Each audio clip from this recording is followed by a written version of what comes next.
कल जो पैराग्राफ हुआ था अंत में वो काफी बड़ा था, इसलिए संपूर्ण नहीं हो पाया था।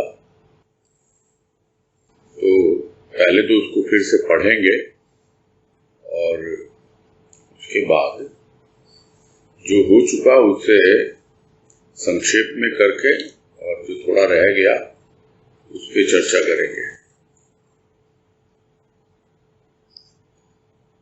कह रहे हैं गुरुदेव, काम तेरा और नाम मेरा, यह भाव तो उस भावुक हृदय वाले के लिए है जिसने जीवन के प्रत्येक क्षण को अपना नहीं अज्ञात का माना तथा जाना है।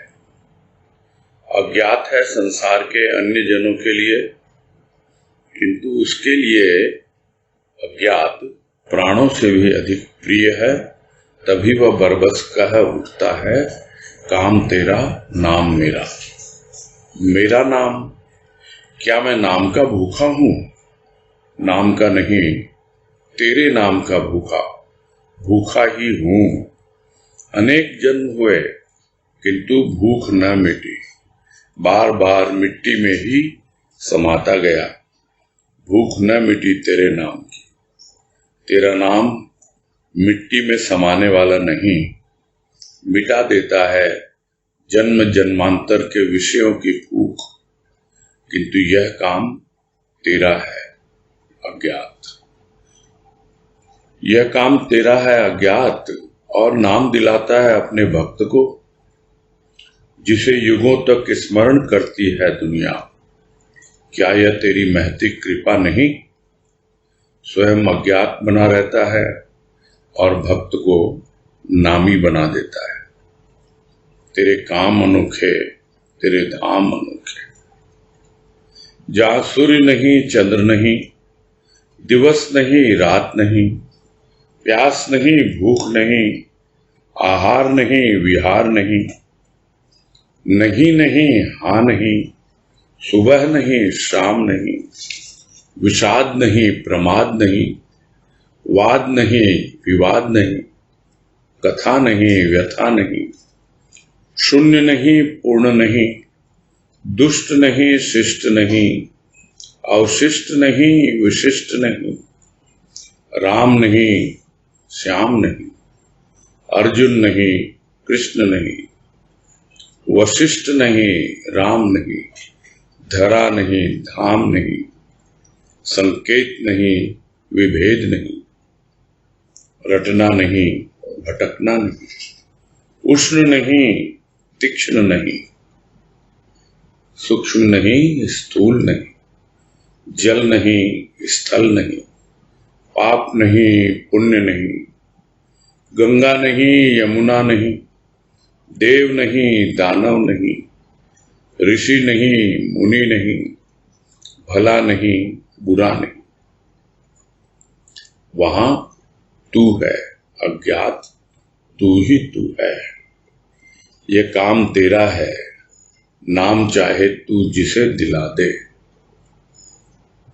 अज्ञात का धर्म अज्ञात, अज्ञात का कर्म अज्ञात।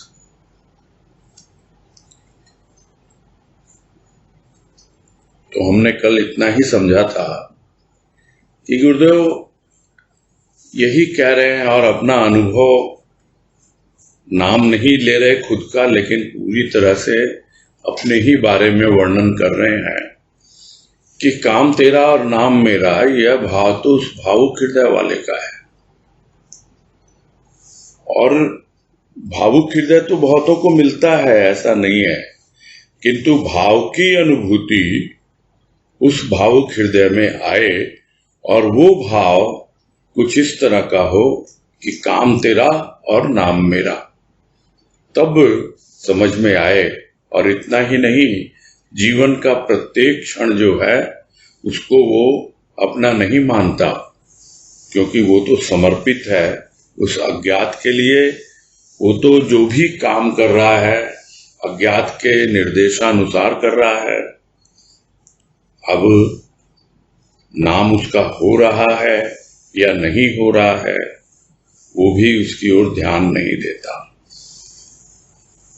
तो जिसने जीवन के प्रत्येक क्षण को अपना नहीं माना, अज्ञात का माना कि एक एक क्षण उसी अज्ञात की कृपा से मिला है, एक एक श्वास आ रही है जा रही है, उसकी ही कृपा है, भाव आ रहा है अभाव दूर हो रहा है, अज्ञात की ही कृपा है। तो अज्ञात है, इसमें कोई संदेह नहीं, संसार के अन्य जनों के लिए है। यानी जब तक हम उस अवस्था तक नहीं पहुंच जाते जिसे गुरुदेव यहां कह रहे हैं, तब तक हमारे लिए भी वो अज्ञात ही बना रहता है। और तभी हम बार बार यही कहते हैं कि वो अज्ञात है, अज्ञात है, अज्ञात शक्ति, इस तरह के नामों से संबोधित करते रहते हैं उसको। संसार के अन्य जनों के लिए है, किंतु वो अपना अनुभव गुरुदेव लिख रहे हैं, इसलिए कह रहे हैं कि उसके लिए तो वो अज्ञात प्राणों से भी अधिक प्रिय है। और तभी तो वो कहता है कि काम तेरा नाम मेरा, और मेरा नाम, वो नाम चाहता है, वो क्या नाम का भूखा है?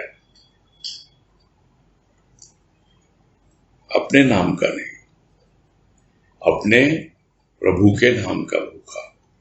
वो अज्ञात जिस रूप में उसे ज्ञात हुआ, वो अनामी जिस नामधारी के रूप में उसके जीवन में आया, वो तो उसके नाम का भूखा होता है। जिस तरह गुरुदेव कहा करते थे कि बाबा हम तुम्हें मरने नहीं देंगे, इसका तात्पर्य कि हमारी जो भूख है वो किसकी है? तुम्हारे नाम की। तुम्हारा नाम, तुम्हारा यश, तुम्हारा गुणगान पूरे विश्व में हो।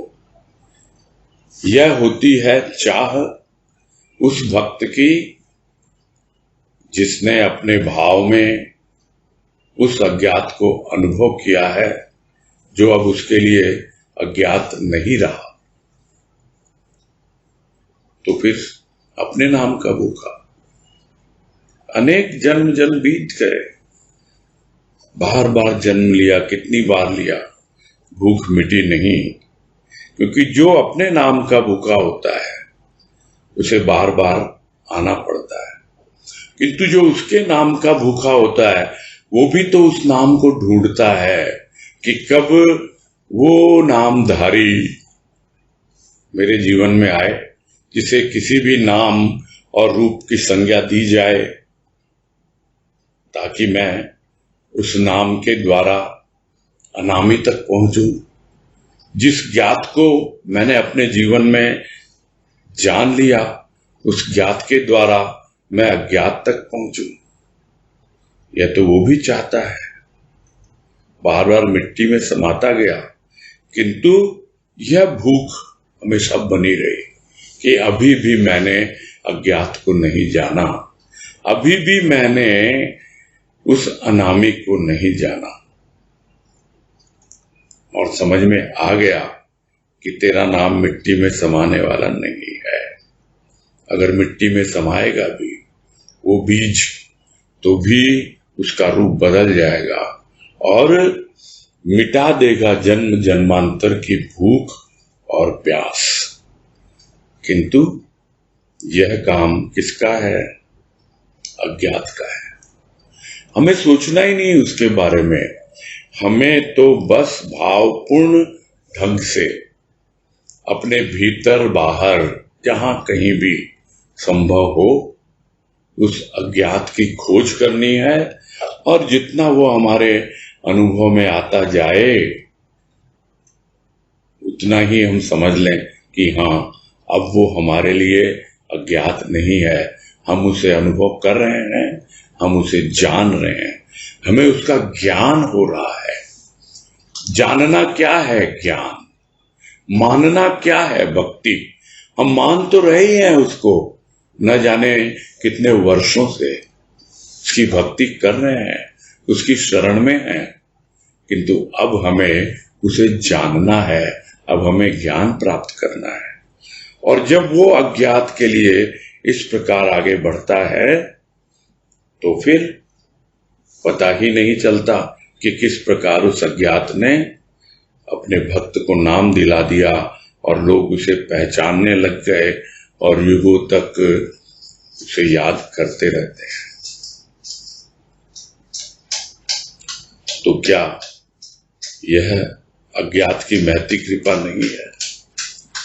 यही कह रहे हैं गुरुदेव कि तुम्हारी इतनी बड़ी कृपा है कि स्वयं तो अज्ञात बने रहते हो और भक्त को नाम दे देते हो, उसका नाम आगे बढ़ जाता है, चाहे वो गुरुदेव का नाम हो, बाबा का नाम हो, और भी न जाने कितने भक्त हुए हैं।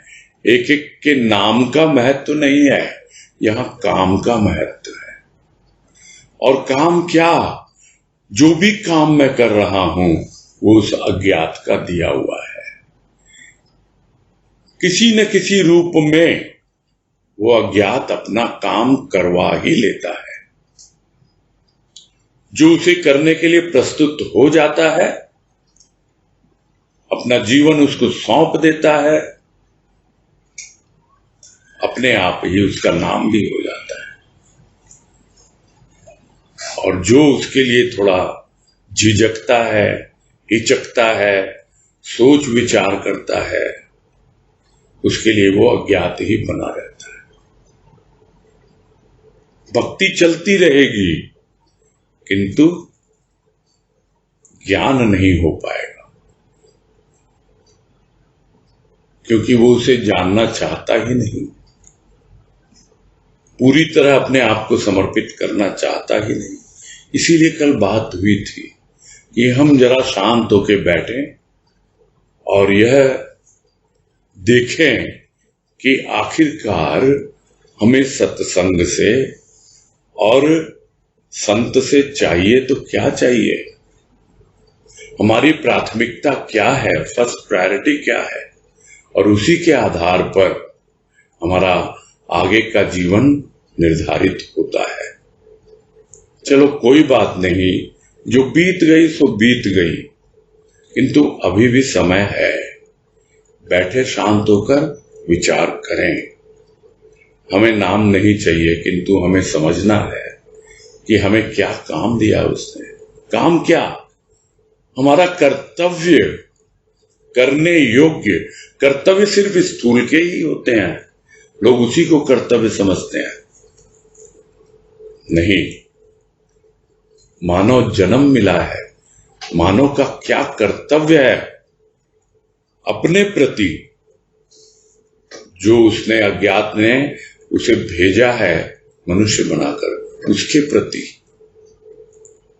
तो वो दोनों कर्तव्य, अपने प्रति और अपने दाता के प्रति, प्रदाता के प्रति, जो कर्तव्य है उसका, उसे जब वो ध्यान में रखता है तब समझ में आता है कि तेरे काम अनोखे, तेरे धाम अनोखे। यानी जो कोई काम भी मैं करता हूं वहां तू हमेशा मेरे साथ होता है। जहां कहीं भी मैं जाता हूं, जिस किसी स्थान पर, वहां तू पहले से उपस्थित रहता है।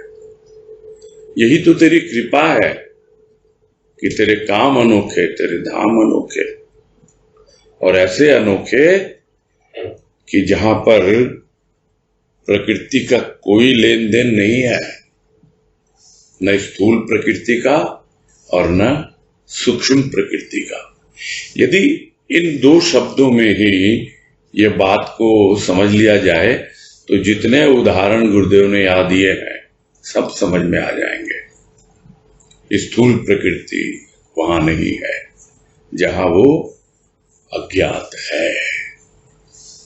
उसके काम अनोखे हैं, उसके धाम अनोखे, हर जगह वो विद्यमान है, हर काम में वो शामिल है, किंतु वो प्रकृति में बंधा हुआ नहीं है। सूर्य में है वो, चंद्र में है वो, किंतु वहां सूर्य और चंद्र नहीं, जहां तू है। दिवस नहीं, रात नहीं, ये सब प्रकृति के रूप। प्यास नहीं, भूख नहीं, यह भी प्राकृतिक है।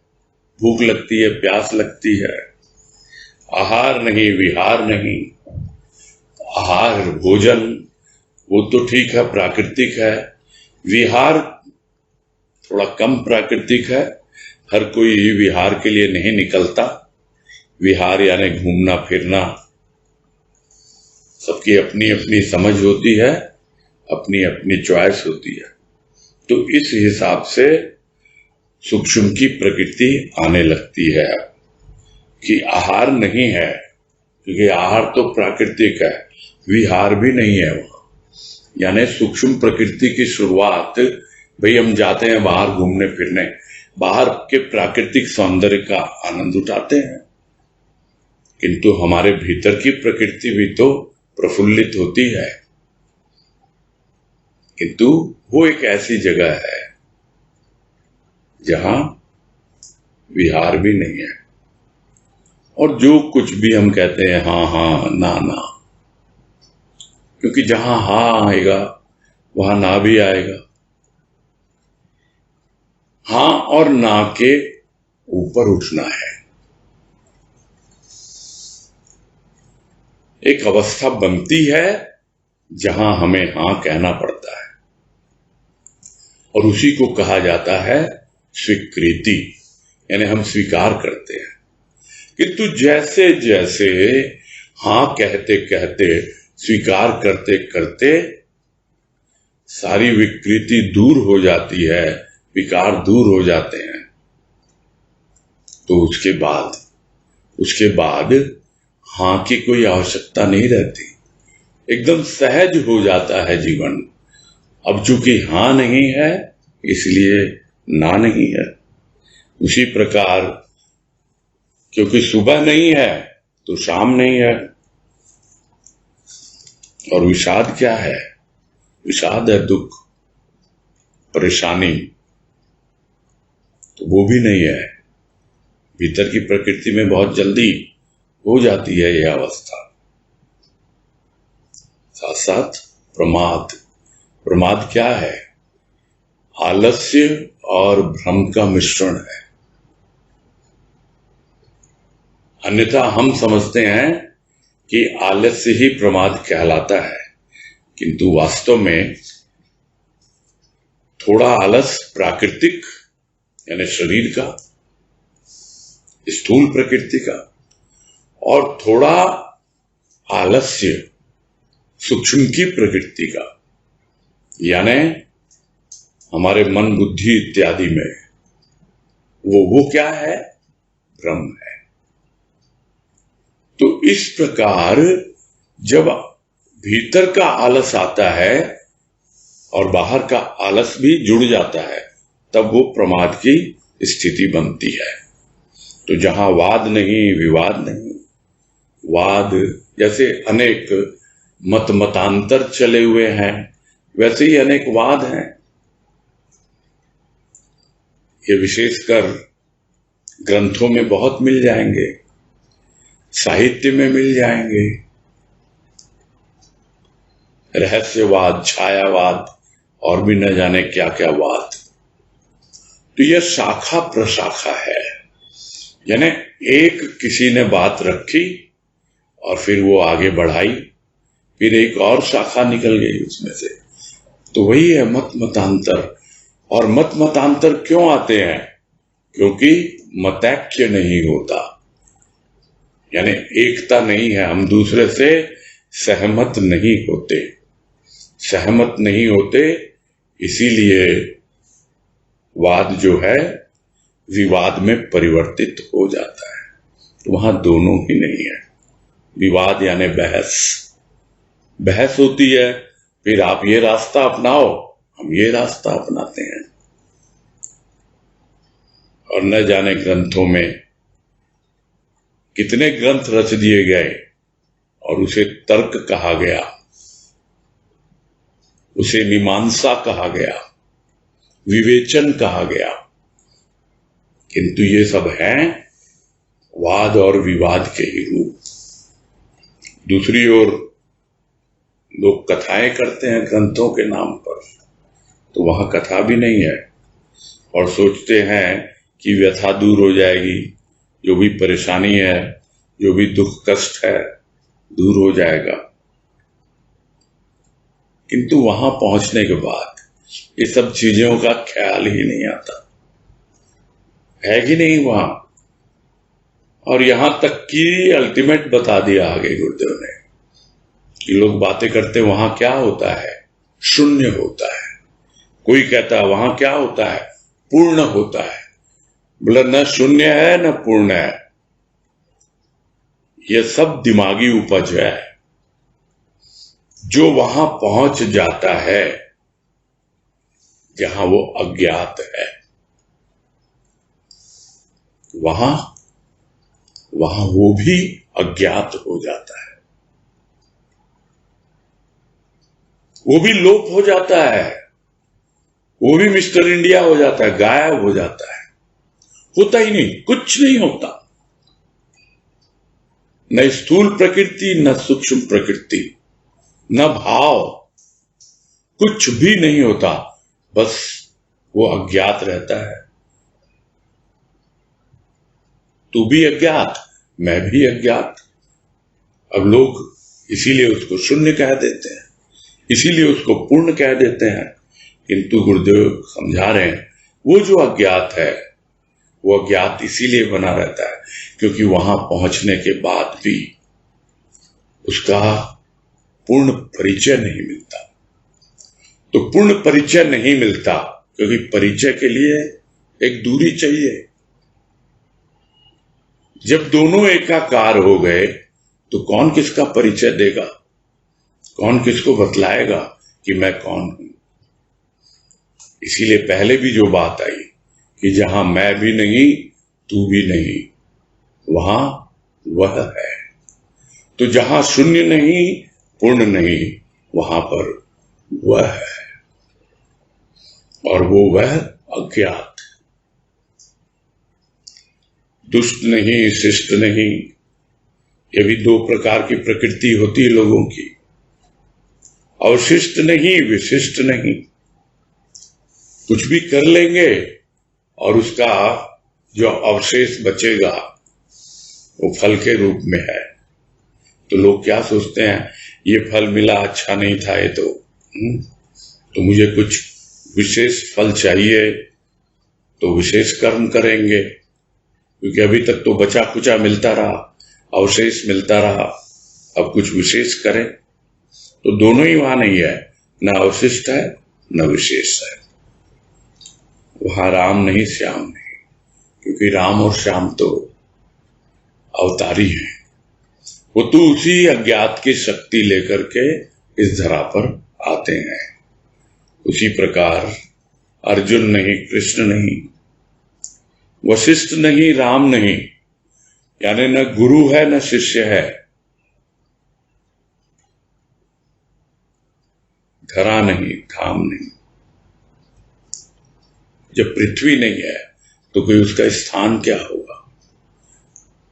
तो कौन सी जगह बाकी रह गई अब है कि भाई कोई बोले यहां है, कहां रहता है वो, तो बोला तुम्हारे दिल में रहता है। बोला नहीं नहीं, तुम्हारे प्राणों का साथी है। तो कहां रहता है, कितना संकेत कर दो, दिखला दो, बतला दो, संकेत भी नहीं काम आता। पता नहीं कहां से प्रकट हो जाता है वो।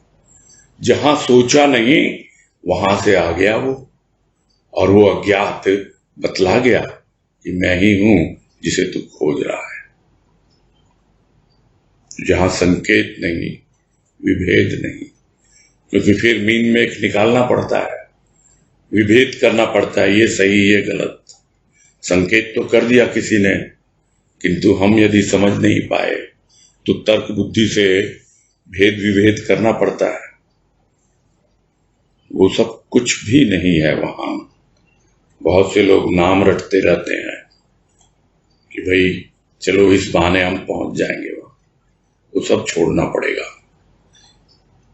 और भटके हुए हैं उनकी तो बात ही छोड़ो, कितने ही भटक लो, कितनी जगह चले जाओ, किसी भी जगह, तीर्थों में, इस लोक में, उस लोक में, कहीं भी चले जाओ, वो अज्ञात अज्ञात ही रहेगा, क्योंकि वो ऐसा है जो ऐसी जगह होता है जहां यह सब है ही नहीं। न वो गर्म है, न वो तीखा है, न वो सूक्ष्म है, न वो स्थूल है, न वो जल है, न वो स्थूल है, न वो पाप है, न वो पुण्य है। नदियों के नाम ले लिए गुरुदेव, गंगा नहीं, यमुना नहीं, लोग जाते हैं पुण्य मिलेगा, स्नान करते हैं, ये सब चीजें बहुत सतही, बहुत पहले की अवस्था होती है प्राणी की। और या फिर जब ग्रंथों को पढ़ते हैं तो भाई हमें तो ऋषि मुनियों को फॉलो करना है, ये देवी देवता इन सब का तो आपस में कुछ न कुछ चलता ही रहता है, ये ऋषि मुनि जो हैं यही हमें राह दिखलाते हैं, किंतु वहां पहुंचने के बाद कुछ भी नहीं रहता है, न भला रहता है न बुरा रहता है, बस वही रहता है। और वो कौन? वो अज्ञात, तू ही तू है वो अज्ञात। तो अब इसके बाद क्या है? काम तेरा है, पता लग गया, किसी न किसी रूप में काम तेरा है। चाहे सूर्योदय हो रहा है, शाम हो रही है, सुबह हो रही है, सब तो तेरा काम ही कर रहे हैं। जो कुछ भी प्रकृति में हो रहा है, स्थूल प्रकृति में, सूक्ष्म प्रकृति में, सब कुछ तो तेरा ही काम कर रहे हैं, बस वो जानते नहीं है कि काम तेरा है। वो अपने नाम के पीछे, हर एक देवी देवता अपने नाम के पीछे भागता है। उनको पता नहीं कि देवता वो कैसे बने, क्योंकि तुमने उनको काम दे रखा है देने का, इसीलिए देव है, वो देता है, वो समझता नहीं है। किंतु भक्त को यहां समझ में आ रहा है कि तू अज्ञात तू ही है, काम तेरा है। अब जो भी नाम उसे तू दे दे, चाहे जल दे दे, स्थल दे दे, गंगा दे दे, यमुना दे दे, कुछ भी नाम उसको तू दे दे, सब तेरा ही काम किए जा रहे हैं। यानी पूरी प्रकृति स्थूल और सूक्ष्म तुम्हारा ही काम कर रही है, तुम्हारे ही द्वारा संचालित है।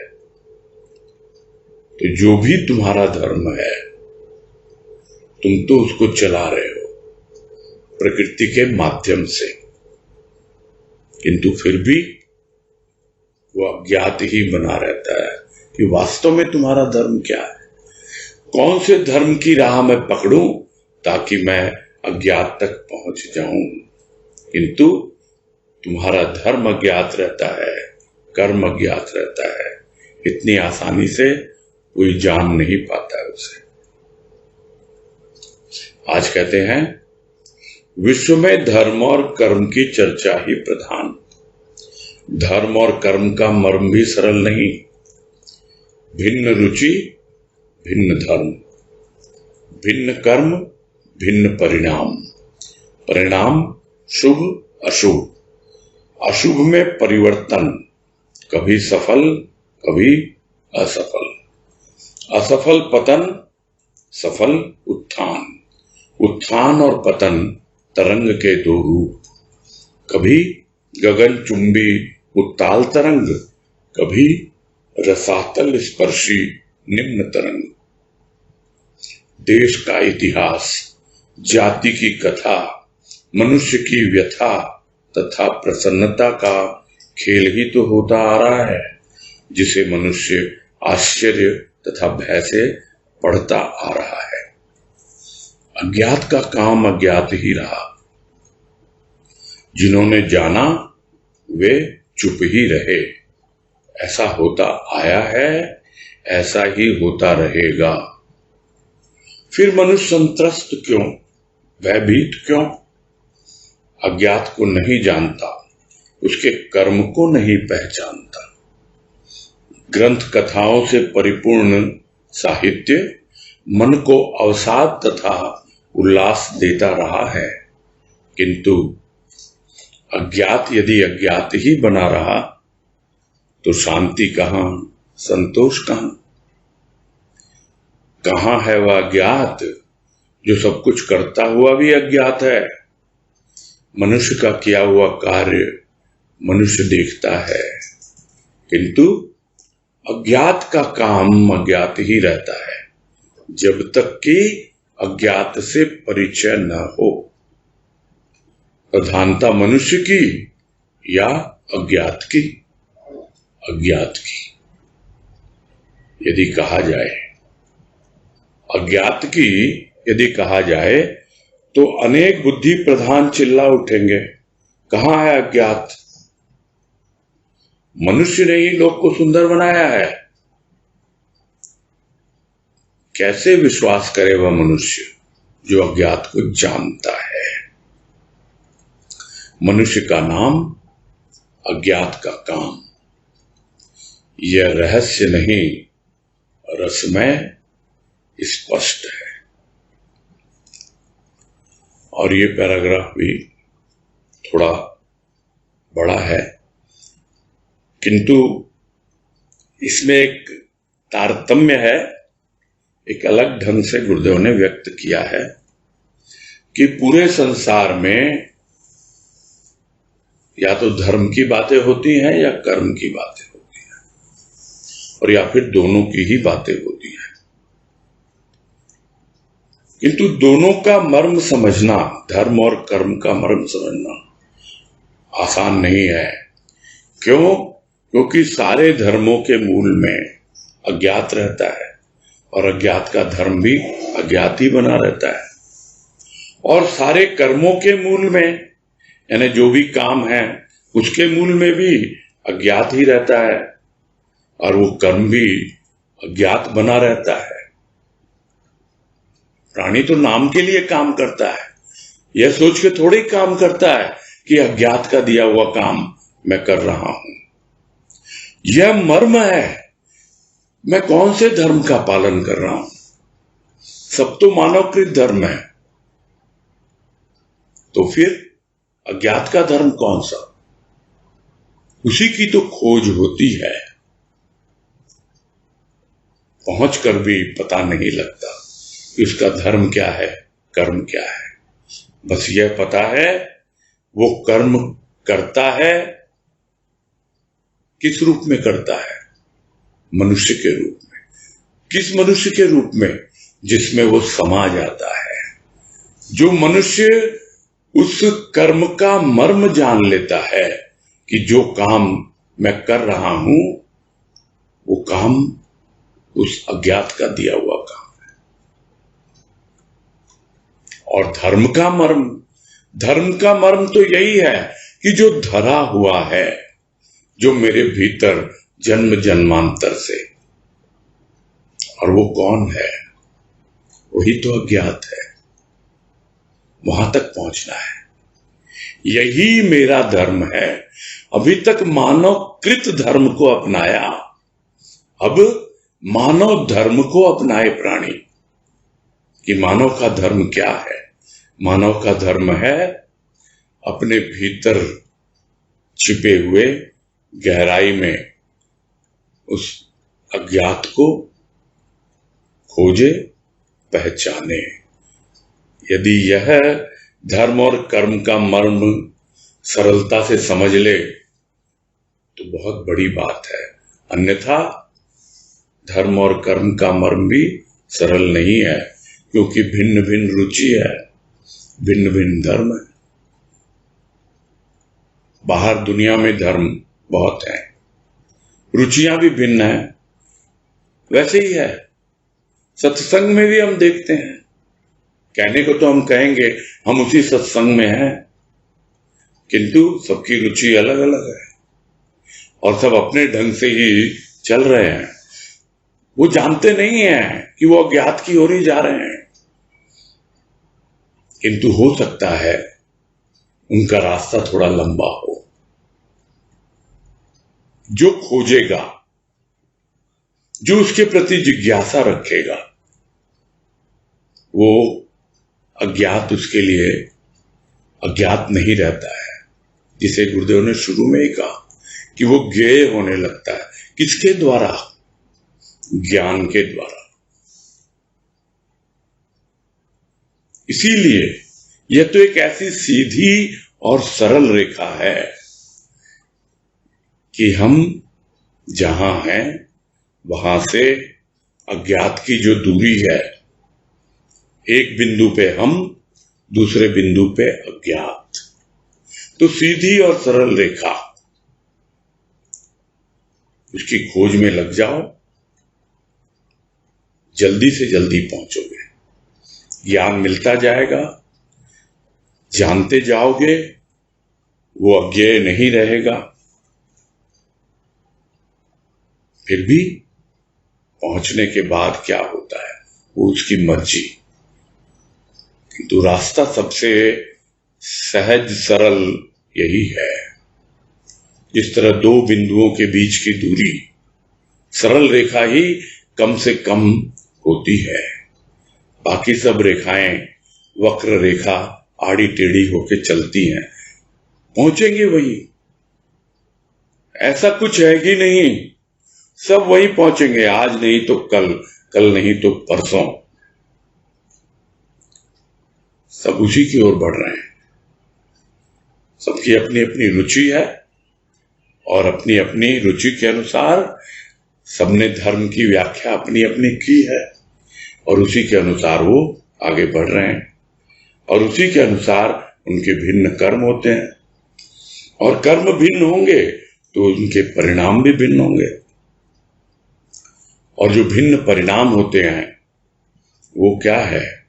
कभी शुभ होते हैं, कभी अशुभ होते हैं।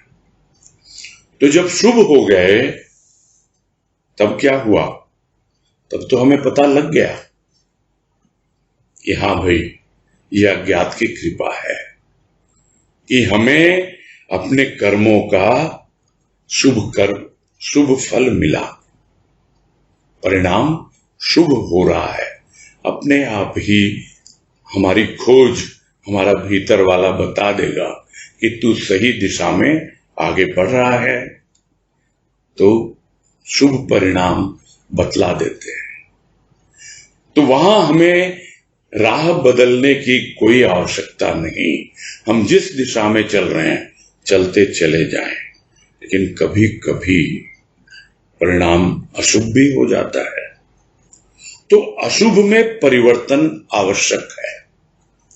यानी कुछ गलत परिणाम मिला तो हमें सोचना होगा, विचार करना होगा, और यहीं पे विवेक काम आता है, यहीं पे ज्ञान काम आता है कि हम सही राह पर आगे बढ़ रहे हैं कि नहीं बढ़ रहे हैं। तब उसमें हम परिवर्तन करेंगे और जो परिवर्तन करेंगे उसमें कभी सफलता मिलती है, और जब सफलता मिल जाए तब स्वाभाविक है हमारा भीतर वाला वो अज्ञात बता देगा कि हाँ भाई, परिणाम शुभ है, सही दिशा में आगे बढ़ रहे हो। और फिर भी अगर असफल हुए तो फिर प्रयास करें, छोड़े ना कि भाई हमें तो कुछ ठीक से रिजल्ट मिल ही नहीं रहे हैं, कुछ परिणाम मिल ही नहीं रहे हैं। तो अशुभ में परिवर्तन होता है, शुभ में परिवर्तन की कोई आवश्यकता नहीं है, क्योंकि वही तो हमें परिणाम चाहिए। सही दिशा में आगे बढ़ना ही तो हमें आगे बढ़ना है।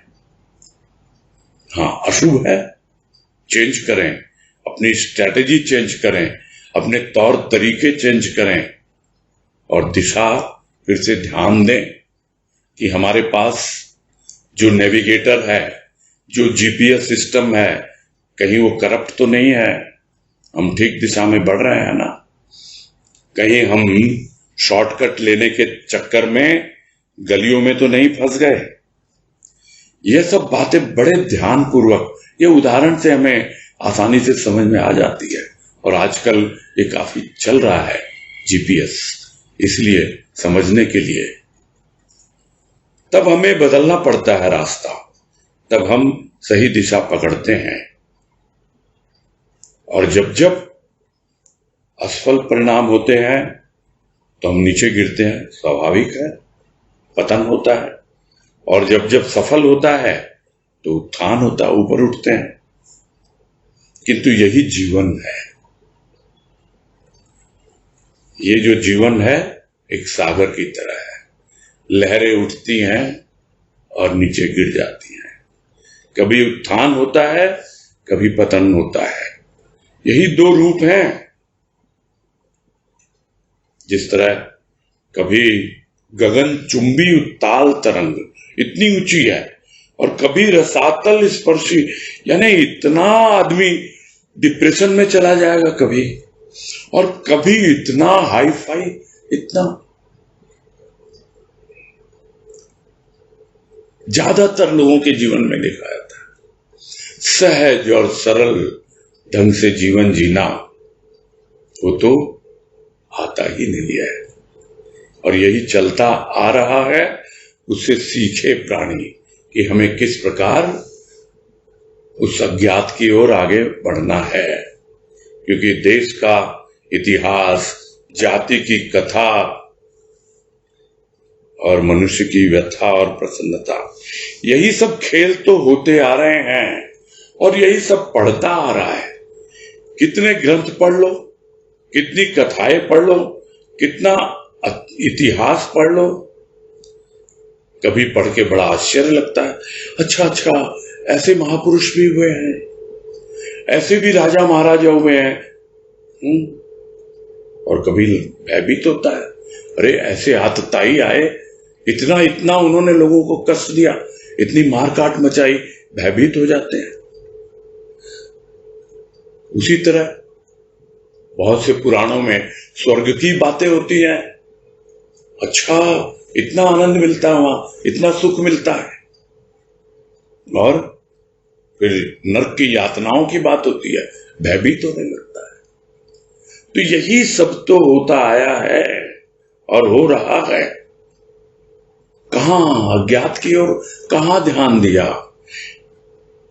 अज्ञात का काम तो गया तेल लेने, कहां जाऊं, किस दिशा में जाऊं। तो अज्ञात का काम तो अज्ञात ही रहा, जाना ही नहीं, समझा ही नहीं कि वास्तव में मुझे क्या करना है, अज्ञात ने मुझे क्या काम देके भेजा है। तो वो तो अज्ञात ही बना रहा, वो काम ही अज्ञात रहा।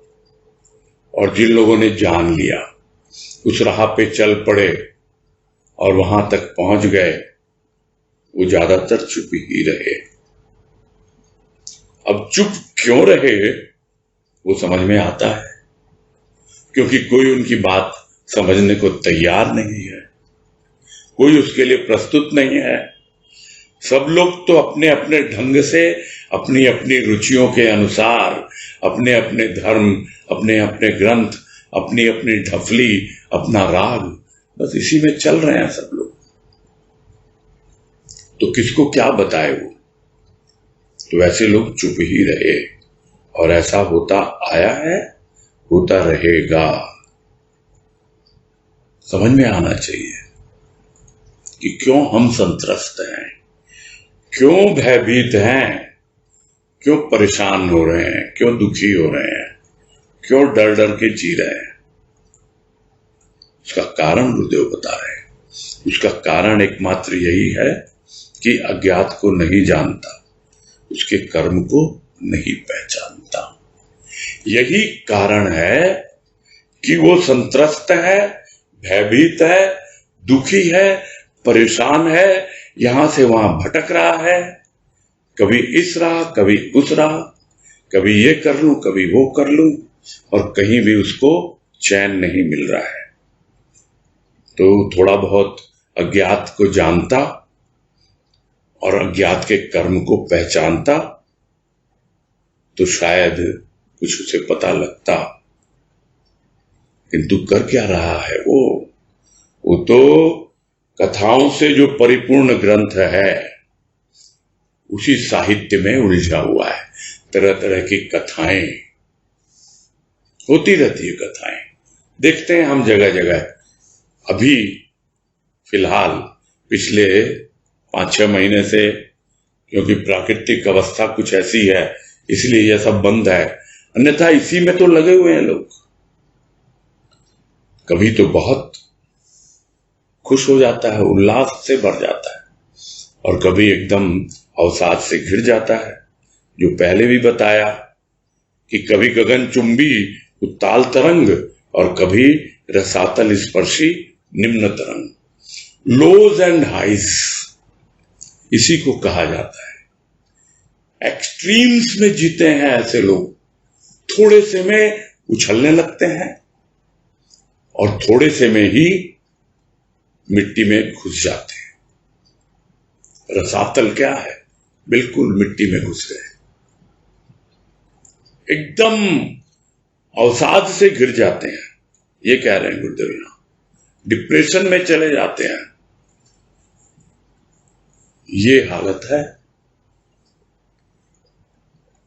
अब यदि जो प्रेरणा लेता है संतों से, तो वो तो समझता है ना कि मैं तो खोजना चाहता हूं, जानना चाहता हूं, और मेरे लिए अज्ञात यदि अज्ञात ही बना रहा तो कैसे तो मुझे शांति मिलेगी और कैसे संतोष मिलेगा, और आखिर मिलेगा तो फिर कहां मिलेगा? अरे भाई, अज्ञात कहां है तू? बता तो सही मुझे। सब कुछ करता हुआ भी अज्ञात है तू। ये भीतर से उठती है पुकार, और तब कार्य करता हुआ मनुष्य देखता है, समझता है कि मैं किसका कार्य कर रहा हूं? अज्ञात का कार्य कर रहा हूं। थोड़ा थोड़ा परिचय मिलता है, और नहीं तो अज्ञात का काम अज्ञात ही रहता है, अपने कार्य किए जाता है, किंतु अज्ञात के परिचय के अभाव में वो समझ नहीं पाता कि जो कुछ भी मैं कर रहा हूं सब उसी का काम है, उसी का दिया हुआ काम। मुझे चाहे स्थूल का काम, सूक्ष्म का काम, चाहे आज वो प्रेरणा दे रहा है, तुझे तो खोजना है मुझे, मैं तेरे भीतर बैठा हुआ हूं, वो भी उसी का दिया हुआ काम होगा। यदि कहीं ऐसा तीर उसकी कृपा से चुभ जाए तो सब कुछ तो उसी का दिया हुआ काम है। तो किया हुआ कार्य तो मनुष्य देखता है कि अब तक मैंने क्या किया है, इतने वर्षों से सत्संग की है, क्या मुझे मिला है, सब दिखलाई दे रहा है, किंतु किसने करवाया और तू कितना आगे बढ़ा, तो उसका काम तो अज्ञात ही रहता है। हाँ, जिसको करते हुए अज्ञात से थोड़ा बहुत भी परिचय मिला होगा वो समझ पाता है, किंतु समझ पाता नहीं प्राणी कि प्रधानता किसकी है, मनुष्य की है या उस अज्ञात की है। जो समझता है वो तो कहता है प्रधानता अज्ञात की है, वही अपना परिचय मुझे दे रहा है, वही अपनी ओर मुझे खींच रहा है, वही मेरा मार्गदर्शन कर रहा है, मैं उसी का काम कर रहा हूं।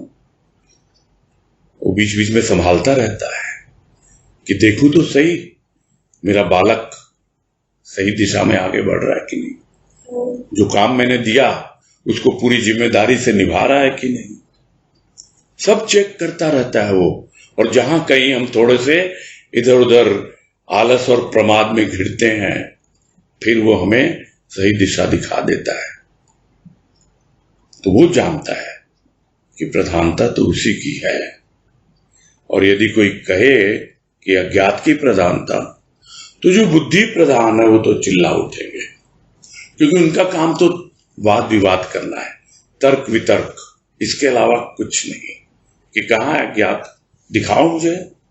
अरे तुम प्रभु से प्रेम करते हो, दिखाओ मुझे कहां है प्रभु। हाँ, मैं तो प्रेम करता हूं बच्चों से, बच्चे मुझे दिखलाई देते हैं, इसलिए मेरे लिए ज्ञात है वो, और तू बोलता है अज्ञात से प्रेम करो। दिखला मुझे, कहाँ है वो अज्ञात? समझ में नहीं आती लोगों को ये बातें। तो ये बुद्धि प्रधान लोग हैं और कहेंगे दिखाओ मुझे कहाँ है वो अज्ञात। अरे जो कुछ तुम देख रहे हो, इतनी गगनचुंबी ऊंची ऊंची इमारतें, इतना कुछ तरक्की की है मानव ने, इस लोक को, पृथ्वी लोक को इतना सुंदर किसने बनाया? किसी मनुष्य ने ही तो बनाया है। उसने कर्म किए हैं तभी तो ये ऐसा सुंदर बना है। तो ये सब बातें कैसे जाने, कैसे विश्वास करे वो जिसने अज्ञात को जाना है? वो तो जानता है ये मनुष्य ने नहीं किया, ये सब करने वाला तो कोई और है, देने वाला तो कोई और है। वो अज्ञात प्रदाता, वही देने वाला, करने वाला वही करता है। मैं तो एक निमित्त मात्र हूं, एक यंत्र मात्र हूं। विश्वास नहीं होता उसको। क्यों? क्योंकि वो सिर्फ सुनी हुई बात नहीं है उसके लिए, उसने अनुभव किया है, वो उसे जानता है। तो कैसे मान ले कि मनुष्य ने ही इस लोक को सुंदर बनाया है? क्योंकि वो तो अज्ञात को जानता है और यह भी जानता है कि मनुष्य का नाम है, नाम जो भी होता है कि इसने आविष्कार किया, इसने ये। अरे कहां से लाए भाई तुम? प्रकृति में तो थी चीजें, प्रकृति की चीजें ला करके स्थूल प्रकृति से स्थूल प्रकृति में ही प्रकट की है तुमने।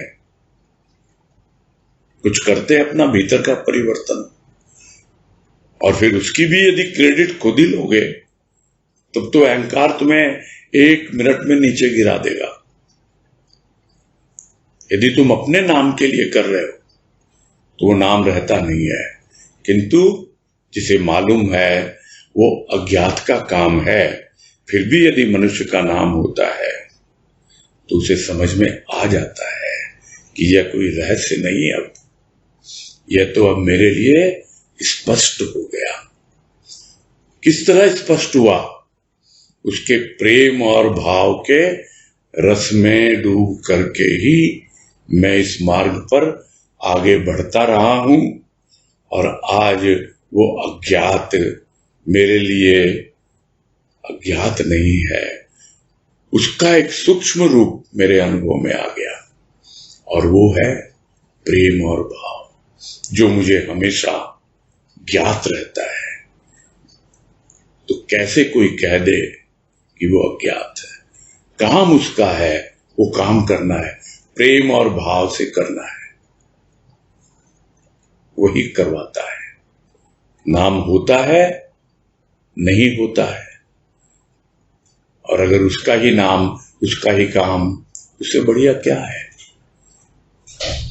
इस प्रकार जब जीवन जिएगा प्राणी, तभी वास्तव में समझ पाएगा कि हाँ, अब मेरे और उसके बीच में ज्यादा दूरी है नहीं।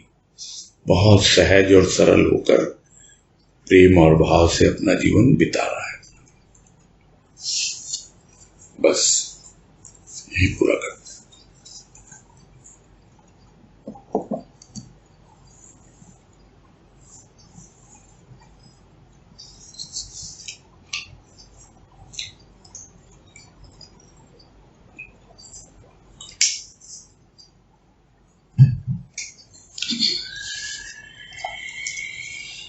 संतोष शर्मा।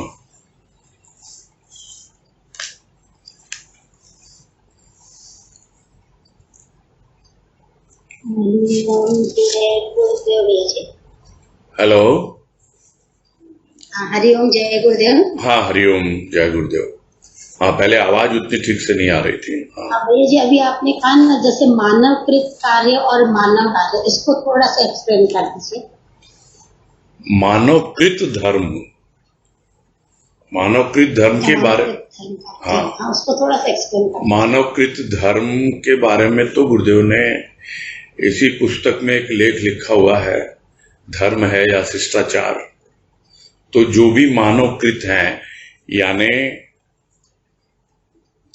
जो मानव के द्वारा कृत यानी बनाए हुए, चाहे वो बौद्ध धर्म है, जैन धर्म है, ईसाई धर्म है, मुस्लिम धर्म है, ये सब मानव के द्वारा बनाए हुए। एकमात्र जो सत्य है वही वास्तविक धर्म है, और यहां उसे अज्ञात की संज्ञा दी है गुरुदेव ने।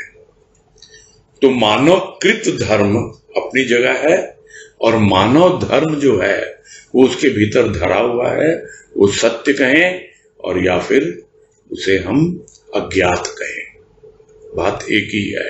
वो भीतर धरा हुआ है, वहां तक जाना है, यही मानव का धर्म है। इसीलिए उस अज्ञात ने हमें मानव जन्म देकर भेजा है कि मैं तुम्हारे भीतर बैठा हुआ हूं, तुम्हारे भीतर धरा हुआ हूं, अब तू मुझे खोज। ये है इसका तात्पर्य।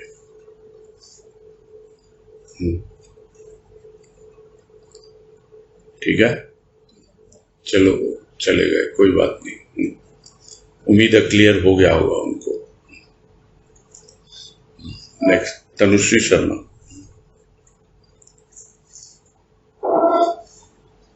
प्रणाम भैया। हाँ नमस्कार, बोलो।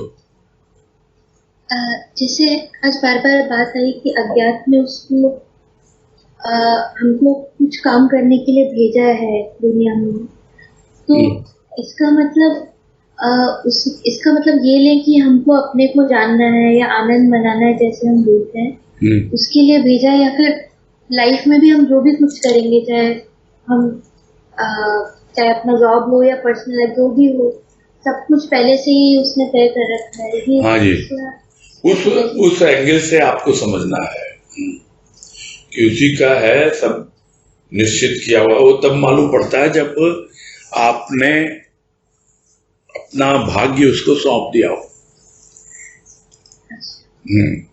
जिसको गुरुदेव कहते हैं कि हम भाग्य बताते नहीं है, भाग्य बनाते हैं।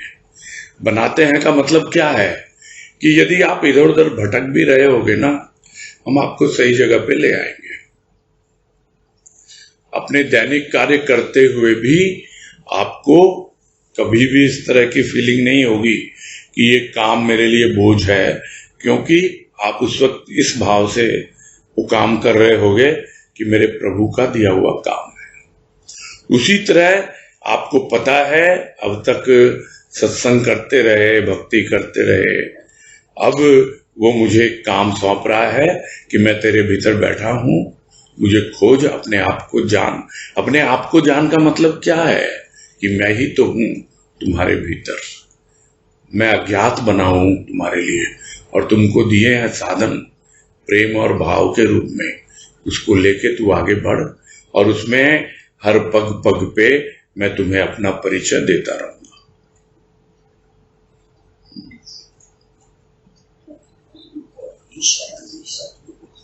एक प्रश्न और था कि अज्ञात और स्व एक ही चीज है?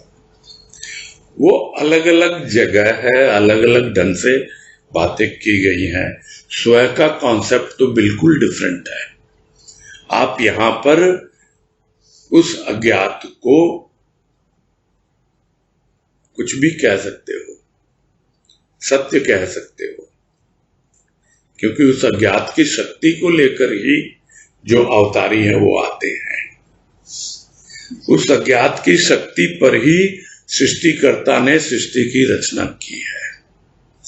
तो वो स्व का कॉन्सेप्ट बिल्कुल अलग है, जैसा मुझे समझ में आता है तो सब उससे परे, स्थूल और सूक्ष्म से परे है। चाहे वो पुरुष है, चाहे वो सत्य है, चाहे वो ब्रह्म है, चाहे शिव है, किसी भी रूप में कहें हम, वो स्थूल प्रकृति और सूक्ष्म प्रकृति के परे है। किंतु यह सब बहुत बारीकियां जो हैं, यह गुरुदेव ने प्रकृति और स्वभाव में समझा दी कि आप पहले वहां पहुंचो, तब आपको समझ में आएगा कि अभी भी मैं पुरुष तक हूं, प्रकृति फिर आ जाएगी। किंतु जब स्वयं में पहुंचोगे तो वहां पर कुछ नहीं होगा। वहां अगर आएगा भी कुछ तो भाव आएगा, वो भी बाद में।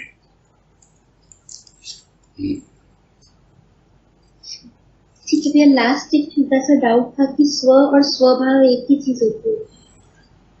नहीं, स्व अलग है, स्वभाव अलग है। स्वभाव में भाव शामिल है, स्व में भाव शामिल नहीं है। जिस तरह पहले बात हुई थी उसी में चर्चा करते हुए, क्या स्व और स्वरूप एक ही है, ये बात हुई थी ना। हाँ। वैसे ही है।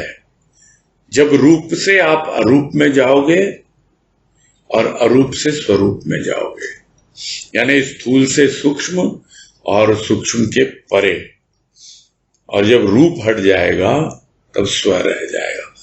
वैसे ही है, स्थूल से आप सूक्ष्म यानी भाव में जाओगे और उसके बाद भाव से आप स्वभाव में जाओगे, और जब भाव हट जाएगा तो स्व रह जाएगा।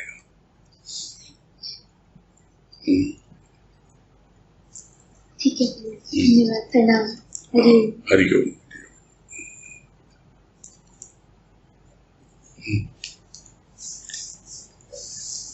ठीक है, पूरा करते हैं। जी भैया जी, हरिओम भैया जी। हाँ, हरिओम हरिओम, सबको हरिओम। हरिओम, सबको हरिओम।